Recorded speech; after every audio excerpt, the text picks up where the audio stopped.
Setelah dimulainya pertarungan Hanyu di putaran kedua kompetisi besar Kuil melawan seorang tetua agung dari Kuil Jiwa,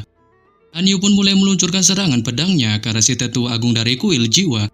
Diikuti si tetua agung itu pun yang juga meluncurkan serangan binatang kalajengking jiwa yang dipanggilnya, sehingga mengakibatkan baku hantam badas antar keduanya pun terjadi. Namun dengan kemampuan terkuatnya sebagai tim pemburu iblis cahaya Pajar, Hanyu pun pada akhirnya berhasil memenangkan pertarungan itu menggunakan kemampuan domain pedangnya, sehingga membuat Chen Jidian pun selaku wasit dalam pertandingan segera mengumumkan kemenangan Hanyu di panggung arena. Dengan setelah berakhirnya pertarungan Hanyu melawan tetua agung Kuil Jiwa, pertandingan selanjutnya di putaran kedua kompetisi besar Kuil pun terus dikanjutkan saat pertandingan kedua ini mempertemukan antara Wang Yuan dari tim pemburu iblis cahaya Pajar Hao Chen melawan seorang peserta dari Kuil sihir bernama Tan Wan, sehingga Mbak Chen Jidian pun segera memerintahkan keduanya untuk segera memasuki panggung arena pertarungan. Dengan ketika berada di panggung arena, Yuan pun memiliki penampilan perkasa, bak seorang pahlawan terkuat dari Kuil prajurit, dan jika seseorang melihatnya dengan cermat, mereka pun akan menemukan bahwa Yuan jelas berbeda dari sebelumnya, terutama pada pupil matanya yang sekarang memiliki warna ungu. Namun menghadapi penampilan hebat dari Yuan, Tan Wan pun hanya menunjukkan kesongongan di wajahnya, sebelum kemudian ia pun tanpa basa-basi memulai pertarungan dengan memunculkan sepasang sayap spiritual di punggungnya untuk langsung naik ke udara, diikuti mantra tajam yang dilontarkan dari mulutnya bergema di seluruh penjuru arena pertarungan. Dan ketika mantra itu terdengar, perubahan fantastis pun segera dialami Tan Wan saat tubuhnya tiba-tiba mulai memancarkan gelombang sinar cahaya hijau yang menyelimutinya, tampak membuatnya pun seperti seorang perisir yang sangat menakjubkan. Menyebabkan Yuan pun yang melihatnya hanya secara biasa memandangnya, sebelum kemudian ia pun juga menunjukkan penampilan badasnya dengan kedua matanya secara bertahap tiba-tiba berubah menjadi warna merah gelap, memberikan pemandangan yang aneh dan menindas, diikuti semburan merah darah yang terbentuk di sekitarnya. Tapi setelah menunjukkan mode badasnya ini, Yuan pun tak secara barbar untuk terburu-buru menyerang Tan Wan, melainkan ia ingin membiarkannya terlebih dahulu untuk menampilkan yang terbaik dari kemampuan sihirnya. Melihat ini, Li Zhengji pun yang berada di panggung kuil sihir menunjuk ke raut wajah tengilnya, sebab ia akhirnya mengetahui kemampuan dari Yuan yang berada di langkah ke-9. Sehingga membuatnya pun merasa jika ia nantinya bertemu dengannya di babak kompetisi berikutnya, kemungkinan dirinya dapat secara mudahnya untuk mengalahkannya.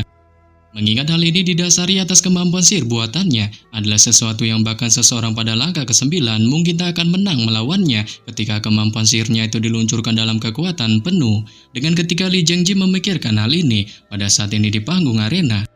lantunan mantra Tan Wan pun mulai semakin menggema, memunculkan kemampuan terkuatnya yaitu musim semi neraka hijau tua saat pisau angin kecil cahaya hijau pun mulai mengitarinya dan segera berubah menjadi pusaran air yang sangat besar. Dengan itu pun tanpa basa-basi langsung dilesatkannya ke arah Yuan, sehingga buat semua orang di panggung penonton pun yang melihatnya spontan menunjukkan keheranannya. Dikarenakan mereka semua tahu bahwa serangan pusaran air yang dilesatkan Tan Wan ke arah Yuan bukanlah pusaran air biasa, melainkan itu nyatanya berisikan bila angin kecil yang membentuk kekuatan spiritual sangat tinggi, memungkinkan seseorang yang terkena serangannya sulit untuk menghindar. Tapi setelah melantunkan serangan mantranya dan memunculkan kemampuannya itu, Tan Wan pun tanpa diduga tiba-tiba jatuh dari udara dan tersungkur di panggung arena di balik kepucatan yang terpancar di raut wajahnya. Dengan ini ternyata disebabkan oleh kemampuan sihir yang baru saja dimunculkannya nyatanya menghabiskan hampir semua energi spiritualnya. Bahkan Tan Wan sendiri saja tak berharap dirinya benar-benar dapat menuntaskan mantra ini. Mengingat fitur terbesar dari mantranya ini adalah untuk menggabungkan serangan dan pertahanan. Sehingga jika musuh menyerang di tengah-tengah proses lantunan mantranya, bilangin pertama akan melindunginya untuk secara otomatis menyerang musuh yang mencoba mendekatinya. Terlebih lagi mantra ini sudah mencapai tingkat mantra terlarang, saat bagi Tan Wan untuk benar-benar berhasil menggunakan mantra terlarang ini,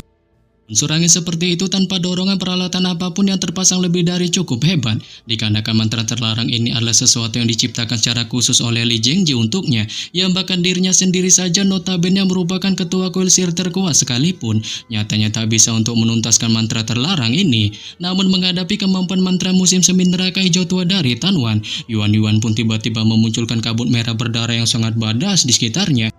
Saat itu menyebar keluar dengan kecepatan mengerikannya untuk segera berbenturan dengan kemampuan musim semi neraka hijau tua, membentuk dua kekuatan yang berlawanan, dan kabut merah berdarah itu pun mendorongnya kembali, serta cahaya merahnya secara paksa menyelimuti kemampuan musim semi neraka hijau tua dari Tan Wan. untuk kemudian sepenuhnya menguburnya di tengah lonjakan darah sehingga membuat semua orang hanya bisa melihat kabut darah mengalir keluar dan mengembang memenuhi seluruh penjuru panggung arena dengan warna darahnya.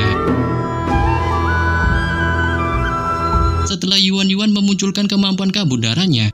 Li Zhengji di sisi lain pun juga tak kuasa sontak menunjukkan keterkejutannya dengan mengetahui kemampuan kabut darah yang dimunculkan Yuan Yuan ternyata tak lain dan tak bukan merupakan kekuatan domainnya, sehingga membuatnya pun secara heran bertanya-tanya tentang berapa banyakkah lagi anggota dari tim pemburu iblis Hao Chen selain Hao Chen yang mempunyai kemampuan domain, mengingat ia telah melihat beberapa domain telah dimunculkan mereka di panggung arena. Terlebih lagi ia juga merasa iri mengetahui kuil penyihirnya hanyalah memiliki 3 pemegang domain berbanding terbalik dengan para anggota tim pemburu iblis cahaya fajar Hao Chen yang memiliki sejumlah domain, serta tampaknya mereka sudah mendekati tim pemburu iblis legendaris yang dijuluki sebagai pemburu dewa iblis, sehingga Manya pun dapat menyimpulkan bahwa kabut merah darah yang dimunculkan Yuan Yuan merupakan kemampuan domain yang dinamai dengan sebutan domain darah. Namun demikian ia pun masih merasa percaya kemampuan musim semi hijau neraka tua milik Tan Wan sangat kuat, mengingat jika dirinya memanfaatkannya dalam kombinasi dengan domainnya, Yuan Yuan pasti tak akan dapat memblokirnya dengan semata-mata menggunakan domainnya. Tetapi setelah semuanya, dengan Tan Wan hanya mencapai langkah ke-8 tanpa mempunyai sebuah domain, ia pun nyatanya dikalahkan oleh Yuan Yuan sebab kontrolnya terhadap mantra terlarangnya benar-benar tak cukup, dan itu pun pada akhirnya menghilang tenggelam di tengah-tengah domain darah Yuan Yuan, sehingga buat Yuan Yuan pun yang mengetahui dirinya memenangkan pertarungan memilih untuk berbalik dan meninggalkan panggung arena tanpa sedikit pun melirik Tan Wan. Di balik situasi semua orang di panggung penonton yang tenggelam dalam keadaan sunyi senyap saat semua orang masih dirundung rasa takjub terheran-heran menyaksikan bahwa kekuatan semua anggota tim pemburu iblis cahaya fajar Hao Chen benar-benar sangat OP sesuai dengan kekuatan mereka sebagai pasukan tim pemburu iblis.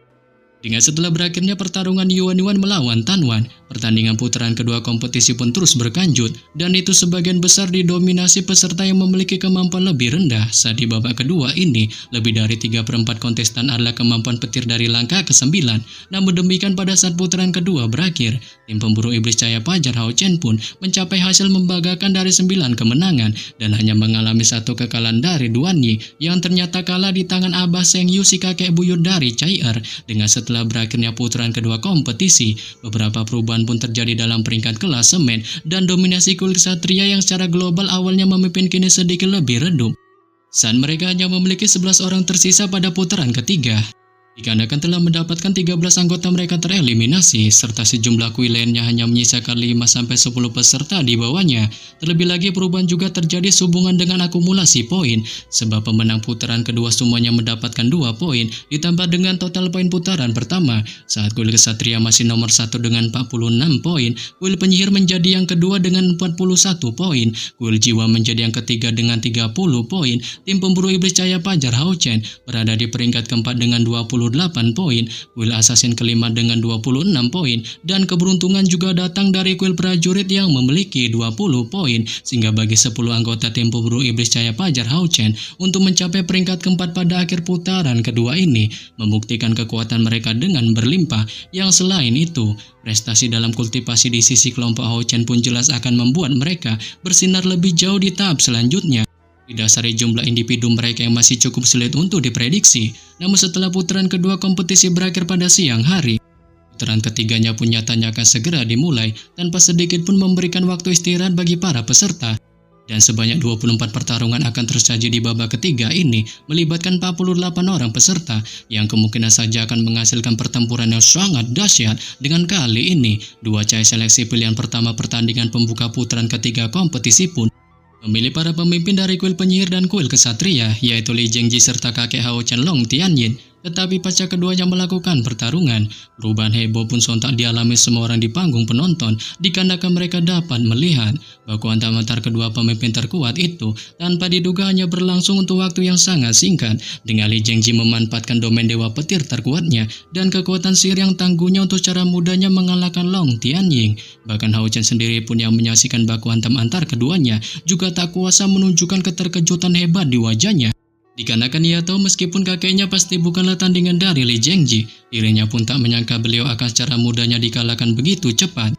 Lebih lagi kontrol Li Zhengji atas esensi cahaya mencapai tingkat luar binasa, dan lebih jauh lagi, Long Tianying adalah seorang kesatria ilahi tanpa dorongan sedikit pun dari kekuatan ilahi, yang nyatanya mengurangi kekuatannya lebih dari setengahnya, dikarenakan jika tidak, dengan dirinya memiliki sejumlah kekuatan ilahi, kemungkinan besar ia bisa melakukan perlawanan atau bahkan mengimbangi kemampuan dari Li Zhengji, sehingga kekalahannya ini pun buat Long Tianying tak kuasa menunjukkan rasa malu di raut wajahnya. Dikarenakan kekalahannya ini juga mencoreng rekor dari seorang pemimpin kuil kesatria yang tak pernah dikalahkan di putaran ketiga kompetisi kuil selama beberapa ratus tahun terakhir. Tapi demikian ia pun tak punya pilihan selain menerima kekalahan ini sebagai fakta, mengingat ia mengaku kekuatan Li Zhengji memang mengagumkan sejak putaran pertama kompetisi, namun untuk berhasil melewati putaran ketiga kompetisi, hanya elit sejati dari 5 kuil sajalah yang tersisa. Sehingga membuat kompetisi pun berubah ke level memanas seperti contohnya Yang Wenzhou saat meskipun dirinya telah meraih kemenangan mudah pada putaran kedua serta telah memberikan semua yang ia miliki dengan mengandalkan domain bintang cahaya unicorn miliknya untuk nyaris mengalahkan seorang pejuang dari langkah ke-9, tetapi pada putaran ketiga kekuatannya pun nyatanya masih jauh dari pulih sehingga membuatnya pun akhirnya menjadi anggota kedua yang disingkirkan dari tim pemburu iblis cahaya fajar Hao Chen. Saat dengan tersingkirnya Yang Wenzhou, pertandingan hebat lainnya pun di sisi tim pemburu iblis Hao Chen pun dimulai. Dengan kali ini Chen Ying'er pun memulai debutnya di putaran ketiga kompetisi melawan kepala pembantu dari kuil penyihir sekaligus kakek Lin Xin yang tak lain dan tak bukan adalah Lin Chen, sehingga ketika berhadapan dengan Ying'er di panggung arena, Lin Chen pun tak kuasa menunjukkan raut wajah kikuknya. Dikarenakan ia tak berharap dirinya melawan wanita cebol dari kuil jiwa ini yang notabene merupakan teman cucunya, membuatnya pun berpikir untuk mengungkapkan kesurenannya. Tapi demikian ia pun merasa tak bisa, mengingat pemimpin kuil sihir Li Zhengji serta para anggota penyihir kuat lainnya kali ini sedang mengawasi pertarungannya, memungkinkannya pun harus memberikan segalanya dalam pertarungannya. Namun melihat mode kikuk yang ditunjukkan Lin Chen, Ying'er pun secara hormat menyuruhnya untuk tak perlu sedikit pun menahan kemampuannya dalam melawannya. Saat ini pun Lin Chen yang mendengarnya mengangguk menunjukkan pengertiannya sebelum pada akhirnya ia pun segera memulai pertarungan.